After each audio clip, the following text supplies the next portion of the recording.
la gloria a Dios. Porque cuando Dios derrama de su gracia, ¿para qué lo hace a la final? Para su gloria. Pero cuando nosotros decimos, no, Dios, es que yo tengo que ayudarte, es que yo tengo que asegurar que sí me salvaste, ¿qué estamos diciendo? Señor, es que para mí no es suficiente lo que tú me dices. Para mí no es suficiente Cristo. Para mí no es suficiente la gracia. Para mí no es suficiente la fe. Para mí no es suficiente que tú recibas la gloria. Yo también la tengo que recibir. Eso es lo que estamos diciendo al pensar, es que yo debo hacer. En Wittenberg, Alemania, cuando de repente comenzó a escucharse un fuerte martilleo por parte de un joven monje que estaba clavando un documento en la iglesia de Todos los Santos. El nombre de este joven era Martín Lutero, ¿cierto? Vamos a poner la imagen, Sara, por favor. Este es Martín Lutero. Lo que aquel monje estaba clavando no era simplemente un aviso, sino que eran 95 tesis en las que denunciaba una práctica muy extendida en la Iglesia Católica llamada las indulgencias. ¿Qué son las indulgencias? Esas son las indulgencias. ¿Qué son las indulgencias? En términos sencillos sería como un tiquete para ir al cielo. Recordemos que en la Iglesia Católica se cree en algo que se llama el purgatorio. Entonces, ¿qué hacía la gente? La gente pagaba para comprar estas indulgencias y de esta manera se acortaba el tiempo que las almas de sus difuntos tenían que padecer en el purgatorio, ¿cierto? Estos eran las indulgencias. Era pagar entonces por la salvación. Era pagar por la salvación. Entonces imagínense un rico. Claro, ¿cuántas indulgencias puede comprar un rico? Todas las que quiera. Todas las que quiera. Entonces, ¿yo qué debo de hacer? Yo peco, yo vivo mi vida como yo quiera. Y a la final simplemente pago por indulgencias. Esto nace de una iglesia católica corrupta. Era tan corrupta la iglesia católica que incluso, dice la historia, que los reyes le tenían envidia a los papas, a los sacerdotes, porque tenían muchas más riquezas. Esa era la corrupción que se manejaba en la iglesia católica. Entonces, esas eran las indulgencias. Pagar para ir al cielo. Ahora, ¿esto qué crea? Si existe la forma de yo pagar para ir al cielo, crea una diferencia. Crea una brecha entre pobres y ricos. Porque el rico puede pagar por indulgencias. Entonces, ¿para dónde va? Para el cielo. Pero se perpetúa la idea de que los pobres, por ser pobres, no se merecen nada. Y por lo tanto, como no pueden pagar por sus indulgencias, nunca van a alcanzar ¿qué? El cielo.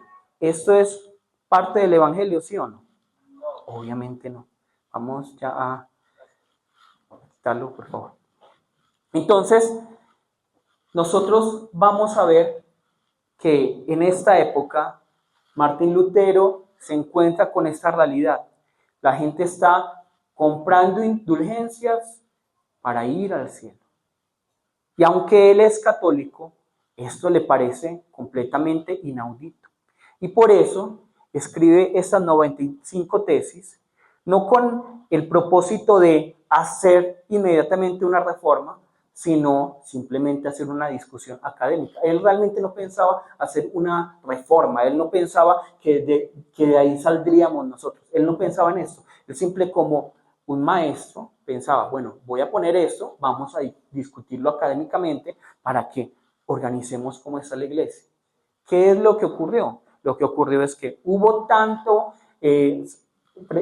sufrió tanta, digamos, persecución por la iglesia, que esto es lo que dio nacimiento a esto que nosotros llamamos la Reforma Protestante, y es ahí donde nosotros nacemos. Por eso nos llamamos protestantes. ¿Por qué estamos protestando? Porque la iglesia no está viviendo como debe ser, ¿cierto? Porque no está viviendo como debe ser. Y de ahí es donde salen, digamos, estas ideas, aunque realmente, para ser exactos, Martín Lutero no es el primero, pero de ahí de muchos reformadores van naciendo estas ideas, las 5 solas. ¿Alguien se acuerda cuáles son las 5 solas? ¿Alguien ya, creo que la semana pasada fue Lady? ¿Quién me puede comentar cuáles son las 5 solas? Levante la mano para que...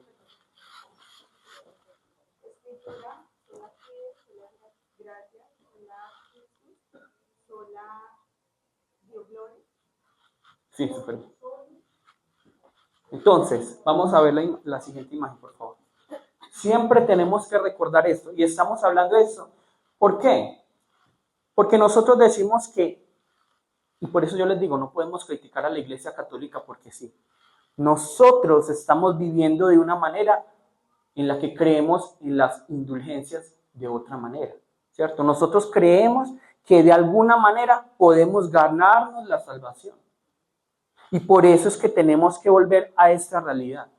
Por eso tenemos que volver a estudiar esto, para entender, sola escritura. ¿Qué significa qué? Solo escritura. Sola fide, solo fe. Sola gratia, solo gracia. Solus Christus, solo Cristo. Soli Deo gloria, solo a Dios la gloria. Tenemos que volver a entender esto, que es un principio básico de nosotros como cristianos, para que estemos firmes ante un mundo que cada vez está peor. Tenemos que conocer muy bien esto. Listo, ya podemos quitarlo. Entonces, vamos a empezar el día de hoy con sola gratia. Ya estudiamos sola escritura, solus Christus. Ahora, sola gratia. ¿Qué significa sola gratia? Literalmente significa solo por la gracia. Solo por la gracia. Así como comentamos la semana pasada, el único mediador que Dios ha provisto entre Dios y los hombres, ¿quién es? Es solo Cristo Jesús, nadie más. Ni el Papa, ni María, ni ningún pastor, ni ninguna institución es mediador entre Cristo y los hombres. Entre Dios y los hombres. Únicamente, ¿quién? Cristo. Dios solo puso Cristo. Entonces, ¿yo cómo puedo llegar al Padre? Únicamente a través de ¿quién? A través de Cristo.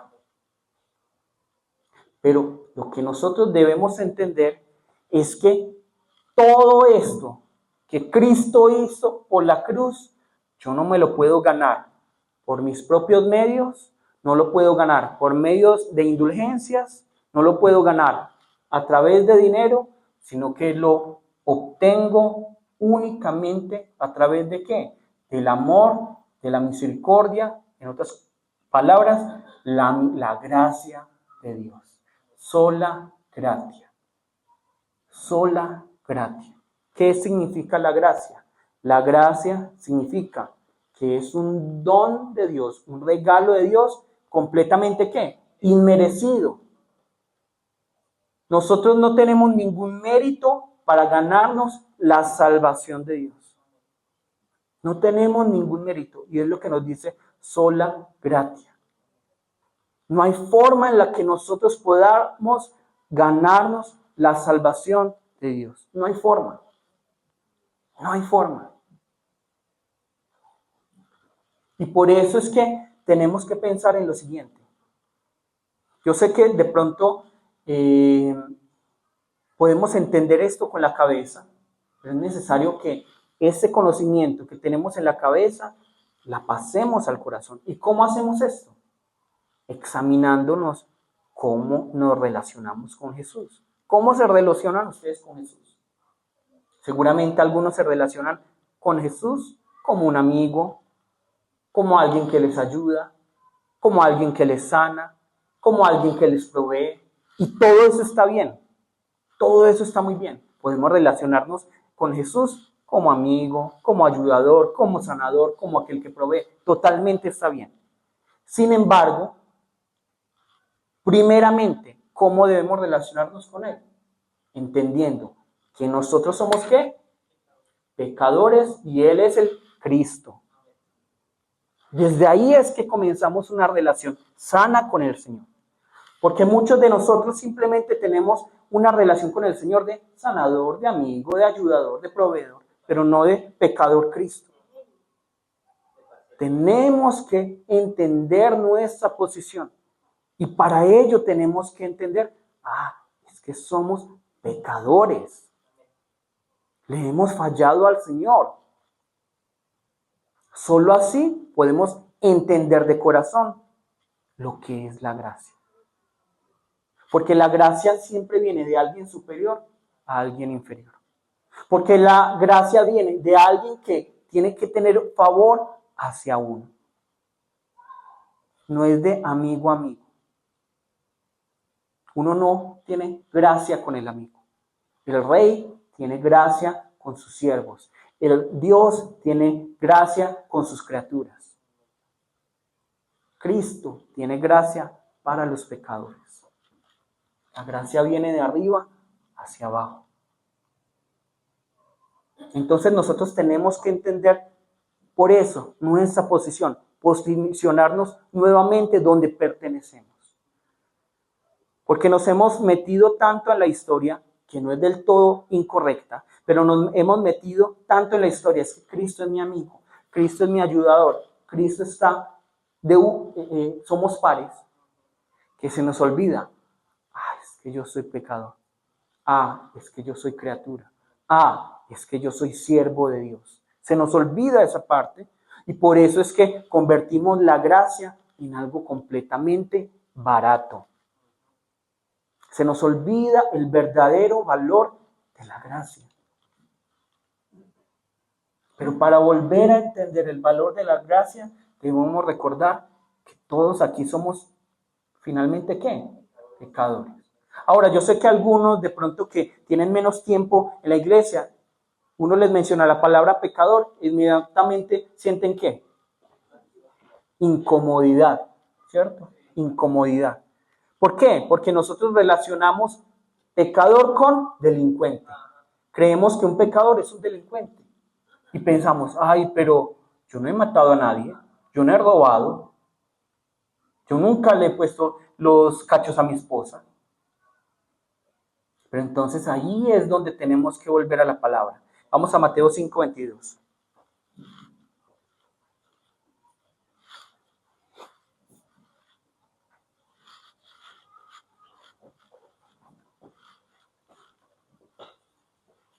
Mateo 5:22. ¿Qué nos dice aquí?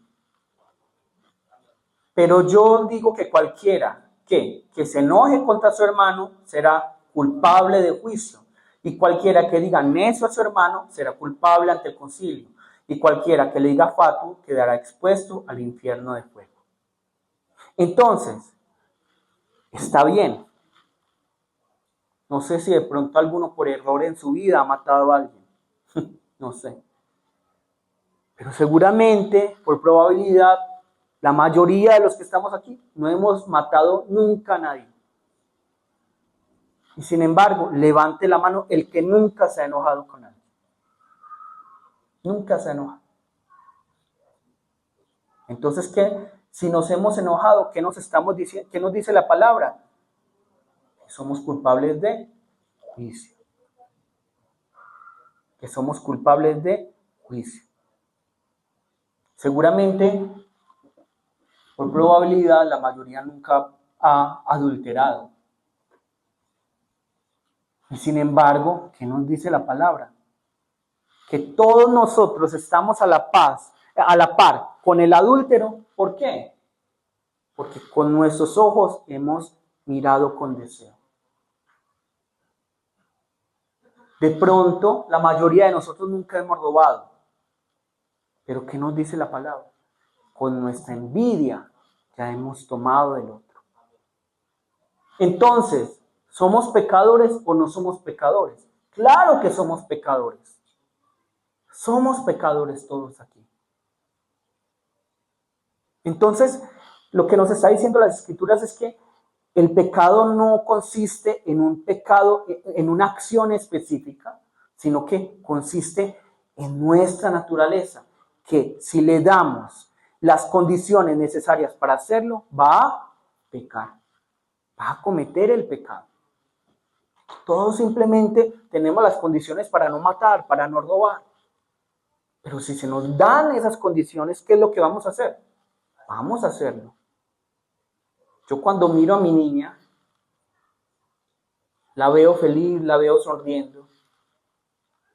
Y se me pasa por la mente cómo está el mundo en ese momento. Sale el asesino serial que está en mí. Y pienso, si alguien toca a mi niña, se le ocurre incluso tocarle un pelo a mi niña, hacerle daño a mi niña, ese día deja de existir. Y yo lo pienso. Yo lo pienso.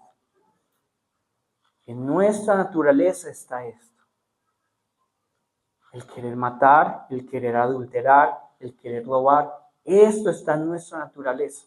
Y por eso, todo lo que es uno, es simplemente ¿qué? Pecado. Y por eso es que no podemos nosotros dar en el blanco, que a eso se refiere la palabra pecado, no dar en el blanco. ¿Cuál es el blanco? Que nosotros vivamos según el plan de Dios. Todos nosotros en nuestro interior tenemos este pecado que está luchando para ganarnos, para absorbernos. ¿Qué nos dice la palabra? ¿Cuál es la paga del pecado? Vamos a Romanos 6:23. Romanos 6:23.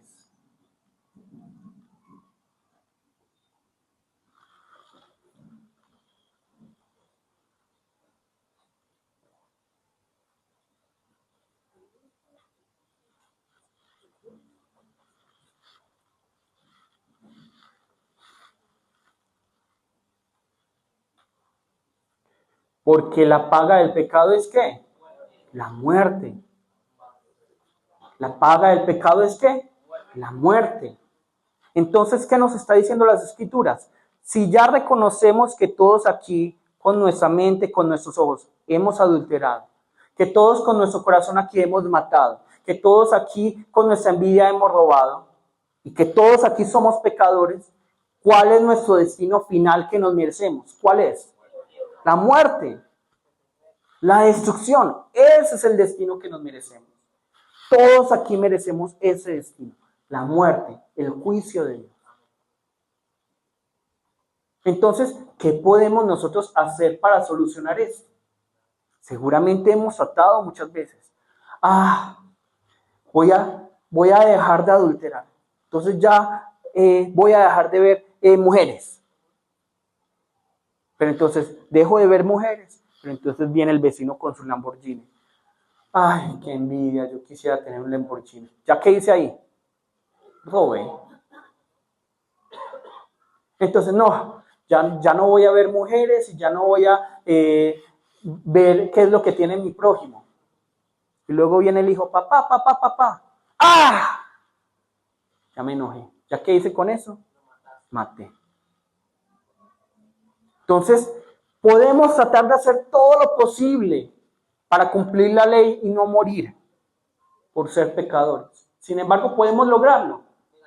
No podemos hacerlo. Porque nuestra naturaleza es ¿qué? Pecaminosa. Y por lo tanto, lo que nosotros merecemos, el juicio que nos merecemos es la muerte. Ese es nuestro destino. Y sin embargo, ¿qué es lo que hace Dios? Dios no nos paga como nosotros nos merecemos, sino que ¿qué es lo que hace? Él, por su gracia, en su amor y en su misericordia, nos entrega aquel que es lleno de la gracia. Vamos a buscar Juan 1:14.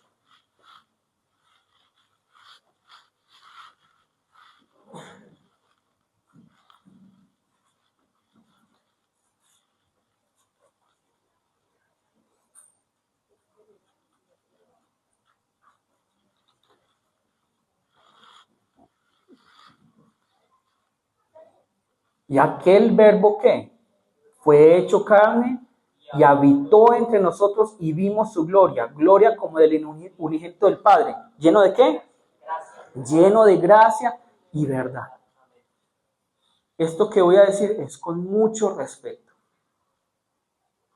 Jesús es como una piñata. ¿Qué es lo que hay dentro de esta piñata? Pura gracia. Pura gracia. En esta piñata llamada Jesús hay pura gracia. Y por eso leamos lo que nos dice el 16. ¿Por qué? Porque de su plenitud, ¿qué? Tomamos todos y gracia sobre gracia. ¿Por qué? Porque Jesús es la manifestación de la gracia de Dios. Entonces, cuando en la cruz, esta piñata, con mucho respeto lo digo, cuando en la cruz Él es clavado, Él es molido por nuestros pecados, nosotros, ¿qué es lo que podemos recoger? Gracia. Nosotros podemos tomar la gracia. Y todo esto es lo que Dios ha mostrado para con nosotros. Gracia, gracia, gracia. Y personalmente, para mí esta es la sola más difícil. Para mí esta es la sola más difícil de todas. ¿Por qué? Porque yo puedo entender, sola escritura, claro. Solus Christus, amén. Sola fide, amén. Soli Deo gloria, amén. Pero sola gratia. Sola gratia. ¿Por qué es tan difícil para mí y para muchos de ustedes creer en sola gratia? Porque nosotros estamos configurados de tal manera que se nos ha enseñado desde pequeños que debemos dar ¿para qué? Para recibir. Y por eso es que así queremos ganarnos a Dios. Creemos que con venir al culto, con entregar el diezmo, con hacer ritos, con orar, con leer la palabra, vamos a ganarnos la salvación. Y eso no es así. Y eso es lo que hacen, eso es lo mismo que está ocurriendo con las indulgencias en esa época y ahora. Porque para los católicos todavía están las indulgencias. Ellos ya no venden indulgencias. Pero ¿qué son las indulgencias para ellos? Ellos tienen que hacer penitencia, ellos tienen que hacer ciertas oraciones, tienen que visitar ciertos lugares, ciertos monumentos, tienen que orar para los muertos, todas esas cosas. Sí pagan. Pero ya no pagan directamente. O sea, se paga. Pero la indulgencia no. O sea, comprar indulgencia no se puede. No sé. Sufragios. Sí. Vea, todavía. Entonces, miren, todavía existe eso. ¿Por qué? Porque el hombre está configurado. ¿Yo cómo puedo asegurar mi salvación? Entonces, ¿yo cómo ayudo a Dios? Señor, yo sí me gané la salvación. Y con esto, ¿qué es lo que estamos haciendo? Quitándole la gloria a Dios. Porque cuando Dios derrama de su gracia, ¿para qué lo hace a la final? Para su gloria. Pero cuando nosotros decimos, no, Dios, es que yo tengo que ayudarte, es que yo tengo que asegurar que sí me salvaste. ¿Qué estamos diciendo? Señor, es que para mí no es suficiente lo que tú me dices. Para mí no es suficiente Cristo. Para mí no es suficiente la gracia. Para mí no es suficiente la fe. Para mí no es suficiente que tú recibas la gloria. Yo también la tengo que recibir. Eso es lo que estamos diciendo al pensar, es que yo debo hacer. Hacer no nos va a salvar.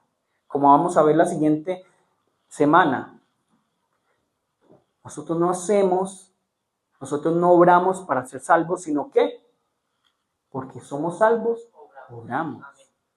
Es un fruto. ¿Ustedes por qué vienen a la iglesia? ¿Para ser salvos? No, porque somos salvos. ¿Ustedes por qué diezman? ¿Por qué ofrendan? ¿Para recibir salvación? Jamás, no lo hagan, no boten así la plata. No, lo hacemos con un corazón agradecido por el Señor. ¿Ustedes por qué oran? ¿Por qué leen la palabra? ¿Por miedo a ir al infierno? No. Señor, yo te quiero conocer, yo quiero tener una relación contigo, porque tú, a través de tu gracia, me has salvado. Eso vamos a profundizarlo más la próxima semana. Pero es muy fácil caer en esta mentira del diablo. Tienes que hacer para recibir salvación. Por eso personalmente, digo yo personalmente, puede que para muchos no sea así. Personalmente, entender que Dios me amó, que Dios tiene misericordia de mí, que Dios derramó su gracia por mí, es difícil de entender, es imposible de entender. Porque si ustedes conocieran qué hay en mi mente, qué hay en mi corazón, seguramente no darían ni un peso por mí. ¿Y quién sí sabe qué es lo que hay en mi mente y en mi corazón? Dios. Pero Él lo ha dado todo. Él lo ha dado todo. Y por eso nosotros vemos en Romanos 8, aquel que ha dado a su Hijo unigénito, ¿cómo no nos dará todas las cosas? Esa debe ser nuestra confianza. Confiar en su gracia. Poner nuestra fe en su gracia. Entendiendo que no es por nuestras obras, sino que es únicamente a través de ¿qué? De la gracia de Dios. Únicamente a través de la gracia de Dios. Ahora, tenemos que aclarar algo. Que eso no significa que la gracia sea barata, que la gracia, por ser gratis para nosotros, fue gratis para Dios. Digamos que un día Alex me dice, Down, te presto mi carro. Y tuve un accidente. ¡Tan! Entonces de pronto Alex, muy querido, me dice, Down, tranquilo, yo pago. Yo pago todo. Ya me está diciendo, no, olvídalo. O Alex me dice, Down, me pagas todos los daños. Sea como sea, a alguien le toca pagar por ese auto. A alguien. De la misma manera, por el pecado, a alguien le tocó pagar. ¿Nos tocaba pagar a nosotros o le tocaba pagar a Dios? ¿Quién decidió pagar? Dios. Dios decidió pagar para que nosotros no pagáramos. Sin embargo, hubo un precio que pagar por ese pecado, totalmente. Y fue la muerte de su Hijo. Y por esta razón, nosotros no podemos despreciar la gracia. Y debemos entender que la gracia no es barata. Que la gracia no es realmente gratuita, por así decirlo. Sino que tuvo un gran valor, un gran precio. ¿Cuál es ese precio? El Hijo. Y por esta razón la gracia no se puede convertir en un motivo para nosotros seguir pecando. ¿Por qué? Porque esa gracia tuvo el valor más alto, elevado de todo el universo. ¿Cuál es? El Hijo. Vamos a buscar Romanos 6. Romanos 6 del 1 al 2.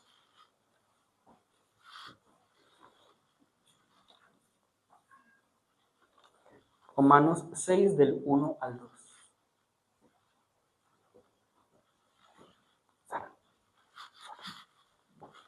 Romanos 6 del 1 al 2.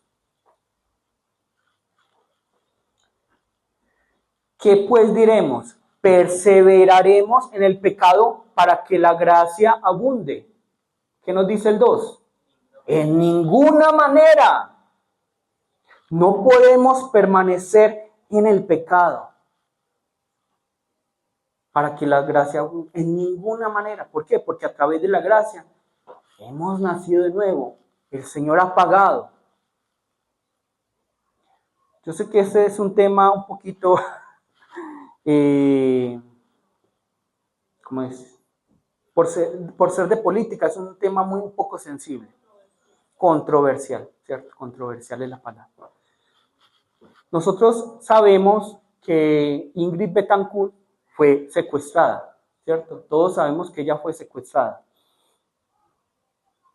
A ella, pues según lo oficial, yo no sé si es cierto o no, pues por eso digo, es un tema sensible, controversial, cada uno pensará, pero solo para el ejemplo.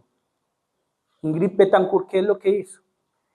Ella se le advirtió, no vaya al Caguán, creo que es, no vaya allí porque le pueden hacer daño, porque la pueden secuestrar. ¿Y ella qué dijo?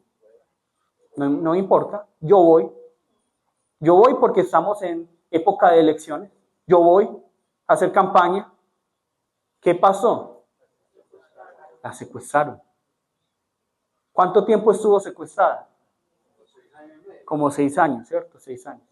Entonces, ¿qué es lo que hizo el gobierno? Vamos a rescatar a Ingrid Betancourt a través de esta operación llamada, ¿cómo? Jaque mate, ¿cierto? Jaque mate. Hasta ahí bien. Eso se llama gracia. Y eso se llama gracia. ¿Por qué? Porque esta señora, no estoy diciendo que está bien o que está mal, ¿cierto? Por eso es un ejemplo, es un tema sensible, yo sé.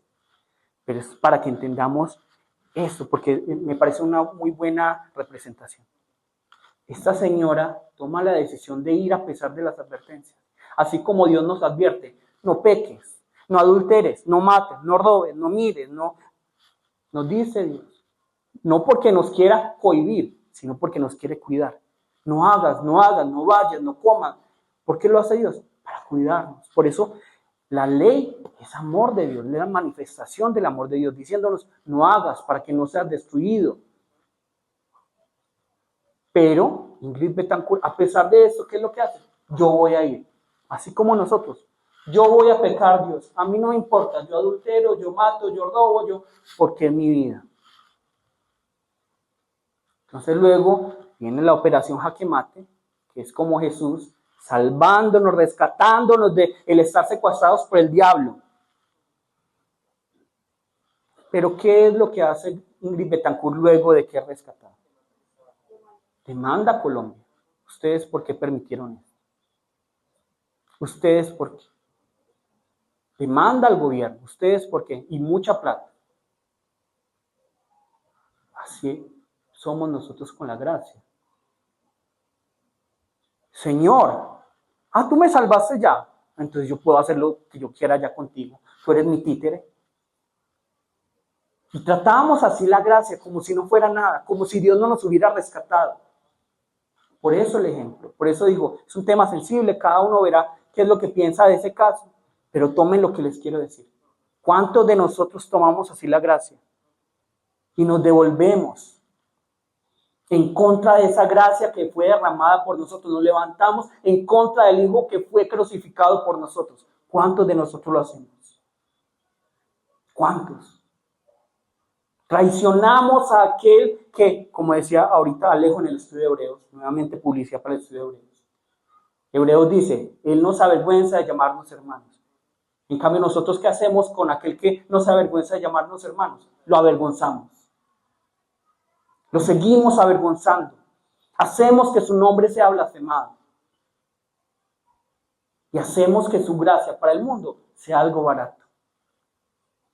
En eso hemos convertido a Cristo, en eso hemos convertido la gracia.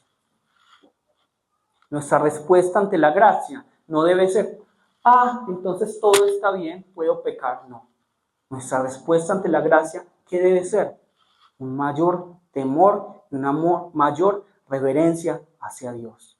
Señor, tú derramaste eso por mí, te entrego mi vida, te entrego mi ser.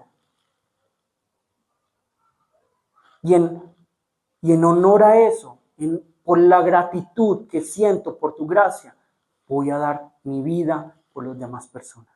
Eso es la manera en la que debemos actuar. Digo, voy a mostrarles una imagen.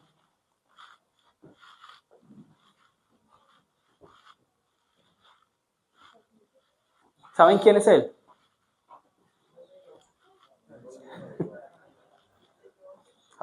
¿Un señor? Él es John Newton. Todos conocen la canción. Oh, gracia admirable tú. Él escribió esto. Esa persona, antes de ser tocado por el Señor, ¿qué es lo que hacía? Hacía esto. Hacía esto. Ese era su trabajo. No ser uno de los esclavos, sino el esclavista. Uno de los que hacía trata de personas. Ese era su trabajo como pecador.